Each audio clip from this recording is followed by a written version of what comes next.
என்ன செய்தோன்றீங்க? நேற்று தான் வாங்கின அந்த மிளகா பாருங்க, அந்த வெயிலுக்கு அப்படி வாடி கொண்டு போயிட்டு ரெண்டே நாளையில வந்து தரமான உப்பு மிளகா வந்து ரெடியா வந்து பச்சை மிளகா வடையா கழுவுவோம். நுனியில ஒரு சின்னனா வட்டுவோம். அப்படி நுனியில சின்னனா வட்டிட்டு நாளைக்கு முதல்ல இந்த பச்சை மிளகா சரியான விலவான தானே.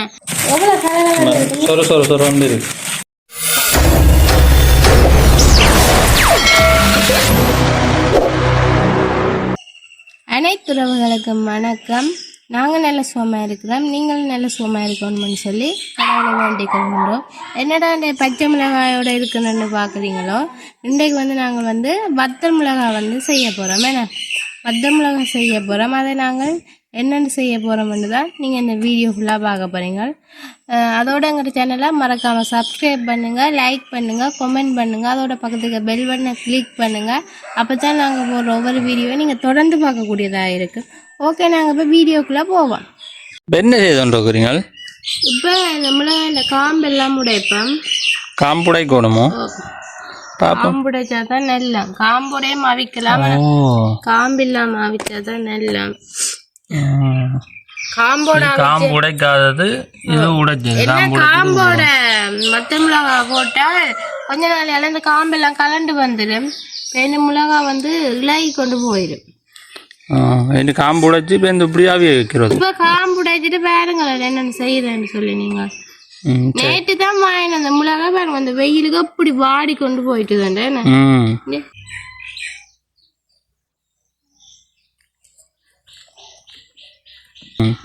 பெரிய மிளகாய் அடிக்கிற வெயில் பெரிய மிளகாய் நல்ல மத்த மிளகாய் ஆக சின்ன மிளகாய் செய்ய உரைக்கும். இதுதான் நல்லவான உரைப்பா இருக்கும். ஆக உரைச்சாலும் சாப்பிட இல்லாதல்லோ. பாப்போம் நாங்கள் என்ன மாதிரி வத்தல் மிளகாய் செய்யறோன்னு சொல்லி நான் பார்ப்போம். எனக்கு ஏற்கனவே போட்டு வச்சிருக்கிறோம் கொஞ்சம் வத்தல் மிளகாய். நாங்கள் அது வீடியோ எடுக்கல. என்னடா இப்படி இருக்குன்னு பார்க்காதீங்க. காய்ச்சல் இந்த வெயிலுக்கு எல்லாம் தெரியாதீங்க. சரியான வெயில், எல்லாரும் கவனமா இருங்க.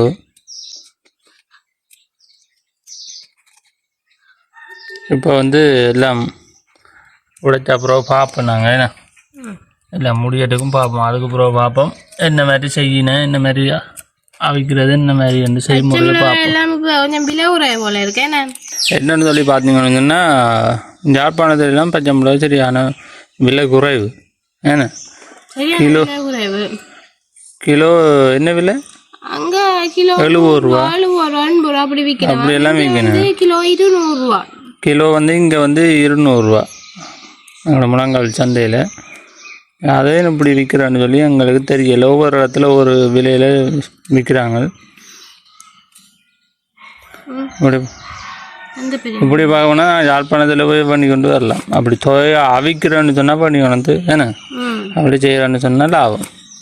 இப்போ அதுக்கண்டு போயிடாது. போட்டு வைக்கிறாங்கன்னு சொன்னால் இப்போ மலிவான நேரத்தில் வாங்கி போட்டு வச்சால் பெண் மேரி காலத்தில், அதாவது மழை காலத்துல எல்லாம் நாங்கள் பொறிச்சு சாப்பிடக்கூடியதாக இருக்கும். மேலும் மழை காலத்தில் வந்து விலை கூட விற்கிறது சரியான விலை போகும். ஏன்னா மேரி காலத்தில் வந்து காய விடையில அதை பதப்படுத்தி எடுக்கலாது. இப்போ கொஞ்ச நாளைக்கு முதல்ல இந்த பச்சை மிளகா சரியான விலை போனதானே. 1500 ரூபா, 1500 ரூபா, 2000 போனது. 100 200 போனது. இப்போ பார்த்தீங்கன்னா 200 ரூபாய் விற்கிறாங்க. சில இடத்துல 70 ரூபாய் விற்கிறாங்க. சாவச்சேரியில எல்லாம் 100 ரூபான்னு போடுவாங்க மடியில பச்சை மிளகாய். இங்க வந்து விலை கூட, இங்க கொஞ்சம் விலை கூட தான் இருக்குது. சரி, நாங்கள் என்ன மாதிரி இப்போ செய்கிறோன்னு சொல்லி பார்ப்போம். அவிச்ச மிளகாய் என்ன மாதிரி பதப்படுத்தி என்ன மாதிரி செய்கிறோன்னு சொல்லி பார்ப்போம். தொடர்ந்து இந்த காணொலியை பாருங்க. இப்போ நாங்கள் பச்சை மிளகாயை கழுவோம். அதுவாக கழுவி போட்டு தான் இப்போ நாங்கள் அதுக்கப்புறம் என்ன செய்கிறோன்னு பார்ப்போம். பார்த்தீங்களோ இப்போ வந்து நாங்கள் வந்து பச்சை மிளகாய் வடையாக கழுவுவோம். என்ன தூசி எல்லாம் எல்லாமே இருக்கும், கழுவுவோம். என்ன தண்ணிக்குள்ளே வைக்கக்கூடாது. தண்ணிக்கு வச்சா இப்போ இந்த கையெல்லாம் மெரியும். பார்த்தீங்களோ இப்படி கழுவினோன்னு சும்மா பல இருக்குது. ரெண்டாவது டஸ்ட் எல்லாமே இருக்குன்னு தானே. எப்படி மிளகாய் டஸ்ட் எல்லாமே பார்த்து தண்ணிக்க வச்சு வெட்டே இல்லாது. ஏன்டா கையெல்லாம் மெரியும். சரியா தெரியுமா? அதனால இந்த பெட்டிக்கு நாங்கள் வைப்போம். வச்சா கொஞ்சம் தண்ணி வடிஞ்சு. இப்போ பார்த்தீங்கன்னா பச்சை மிளகாய் கழுவி வச்சாச்சு. பார்த்திங்கன்னா தெரியும் எப்படி இருக்குன்னு. சும்மா பல தான் இருக்குது. இப்போ கழுவி வச்சுருக்குது. யோசிப்பீங்க இது என்னடா ஒரு மிளகா இப்படி பிஞ்ச மாதிரி கிடக்குது, கூட மாதிரி கிடக்குது. அது பரவாயில்லை, அது நல்ல மிளகா தான். அது அவிக்கத்தானே பிரச்சனை இல்லை. பார்த்திங்களோ அப்படி இருக்குன்னு சொல்லி இப்போ காம்பெல்லாம் நுள்ளி வச்சுருக்குது. இனி அடுத்ததாக என்ன செய்ய போயின்னு சொல்லி பார்ப்போம். இப்போ நீங்கள் என்ன செய்ய போகிறீங்க அந்த பச்சை மிளகாயை? இனி நாங்கள் கழுவின பச்சை மிளகாய் இந்த நுனியில் ஒரு சின்னனா வெட்டுவோம். இருங்க இப்படி நுனியில் சின்னனா வெட்டிட்டு இப்படி வெட்டிட்டு இப்படி ஒரு நடுவுகளை வந்து இப்படி குத்தி விட்டோம்டா சரி. கத்தியால் ஏன் இதை குத்துறது? இப்படி குத்தினா தான் நாங்கள் உப்பு போட்டு அவிக்க இந்த உப்பெல்லாம் உங்களுக்கு சுவரும். இல்லாட்டிக்கு வந்து உப்பு உள்ளுக்கு போகாதல்லோ. சரியா நடுவால குத்திரு கத்தியால குத்தி விட்டீங்கன்னா தான் அந்த நுனி பக்கத்தால கூட தான் அவிக்கிற. அப்போ அது வந்து அந்த உள்ள போய் சுவருமே நான் அவிச்சு அப்பதான் உப்பு வந்து உள்ள போய் இறங்கி இந்த நுனி பக்கமும் நடுவுக்காகவும் இப்படி குத்தினோம்டா ஓகே. சரி, இப்போ மிளகாய் ரெடி ஆகிட்டுது. இனி அவிக்கிறத பார்ப்போம் என்ன மாதிரி அவிக்கின்னு சொல்லி. ஓகே, இன்னும் கொஞ்சம் இருக்கு வெட்டுறது. நாங்கள் குத்தி வச்ச மிளகாய் எல்லாத்தையும் சட்டிக்குள்ளே போடுவோம்.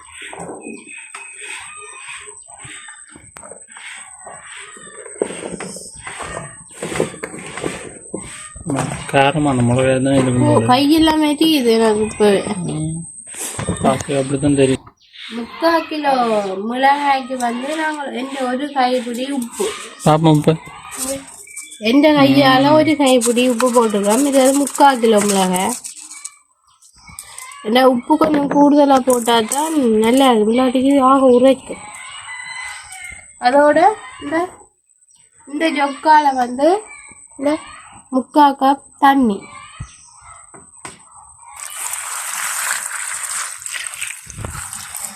வச்சுட்டு நாங்கள் வந்து இப்போ அவிய வைக்க போகிறேன்.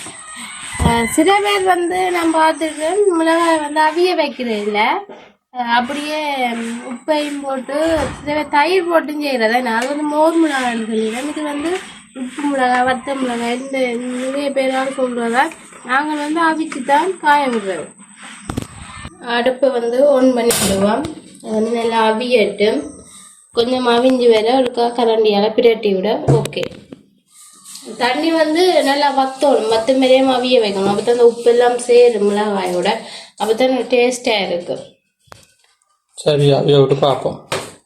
இங்கே நாங்கள் ஏற்கனவே வந்து உப்பு மிளகாய் வந்து போட்டு காய வச்சு ஒரு போத்தில் வந்து அடைச்சி வச்சுருக்கோம். எவ்வளோ மொறுப்பாக இருக்கு வந்து பொரிச்ச மிளகா மாதிரியே இருக்கு.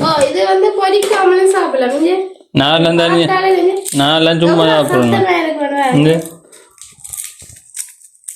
அப்படி மொறுப்பு இருக்கு, இப்படி இருக்கு. பாத்தீங்களா, சில மிளகாய்கள் வந்து கொஞ்ச நாளையாலே வந்து என்னென்ன அந்த இரண்டி வந்துடுமே. பாத்தீங்களா இப்படி வச்சிருக்கேன்னு சொல்லி எவ்வளோ கலகலன்னு சொர வந்து இருக்கு. இப்போ வந்து மலிவான நேரம் பண்ணபடியே நாங்கள் வாங்கி போட்டு வச்சிருக்கோம். நினைஞ்சு பாருங்க இப்படி இருக்க மொறுண்டு இருக்கு. அதே மாதிரி தான் இப்போ இதையும் அவிச்சு நாங்கள் காய வச்சு காட்டுறமே. நானே எடுத்து சும்மா எடுத்து சாப்பிட்டுருக்கேன் பொரிக்காம. இந்த மிளகாய் பொரிக்காம சாப்பிட்டாலும் டேஸ்டாக இருக்கும் இது. சரி, நீ அவிய விட்டுட்டு பார்ப்போம் என்ன செய்யறேன்ட்டு. எப்படி ஒரு வாசம் வருதுன்னு பாருங்க, எப்படி அவிஞ்சு ஒன்று இருக்கும் மிளகாய். இந்த உப்பு அவியலோடையே சோறு சாப்பிடலாம். இப்படி இந்த மிளகாய் அவிச்சிட்டு நல்லா சோறு சாப்பிட நல்லா இருக்கும். தண்ணி எல்லாம் நல்லா வத்தணும். வத்தின பிறகு இதாக்கி நாங்கள் காய விடுவோம். இந்த மிளகாய் வந்து அவிஞ்சு கொண்டு வரைக்கே பார்த்தீங்கன்னா இந்த கலர் வந்து மாறிக்கொண்டே வரும் பாருங்க.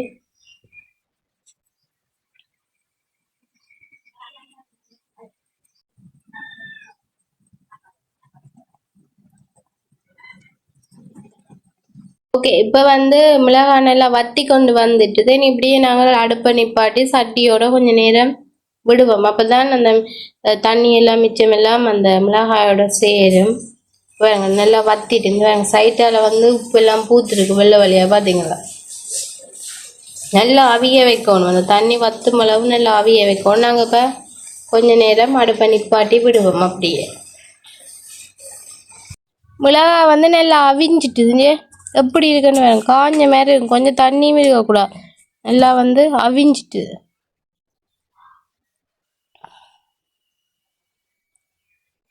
இதை நாங்கள் இப்போ ஒரு சுலகில் போட்டு காய வைக்க போகிறோம் வெயிலில். இந்த வெயிலுக்கு வந்து ஒரு நாளையிலேயே நல்லா காஞ்சிடும். நாங்கள் 2 நாள் போட்டால் நல்லா முறுமுறுண்டு வந்துடும். சுலகில் போட்டு காய வைக்க போகிறோம்.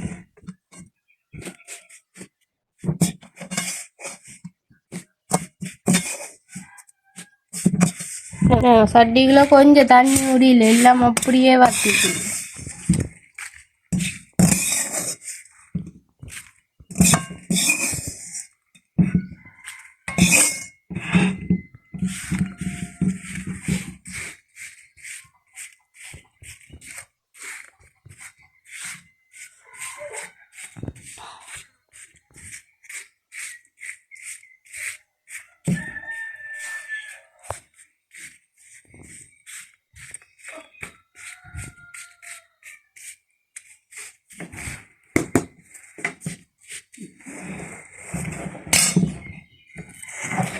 நாங்கள் இப்போ வெயிலில் காய வைக்க போகிறோம்.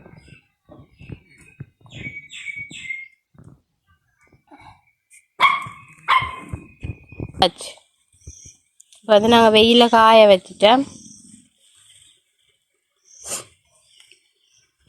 எல்லாம் ஒரு தகரம் வச்சு தான் வச்சுருக்குறோம். நாங்கள் இந்த கொப்பரை எல்லாம் காய வச்சுக்கிறோம்.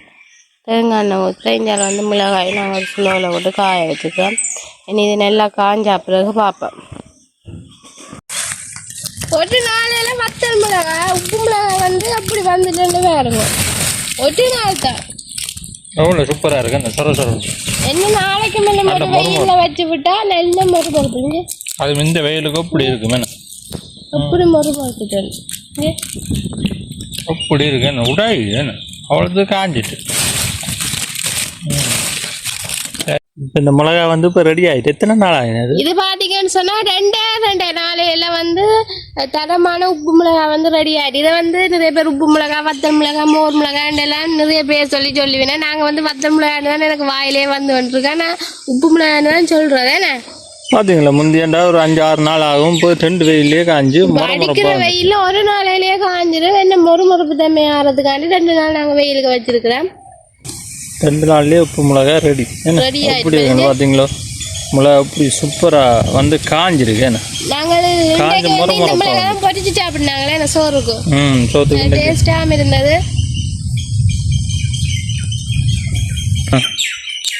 பார்த்தீங்கன்னா தெரியும் மிளகா அப்படி காஞ்சி வந்து அப்படி காஞ்சிட்டு உங்களுக்கே தெரியும்.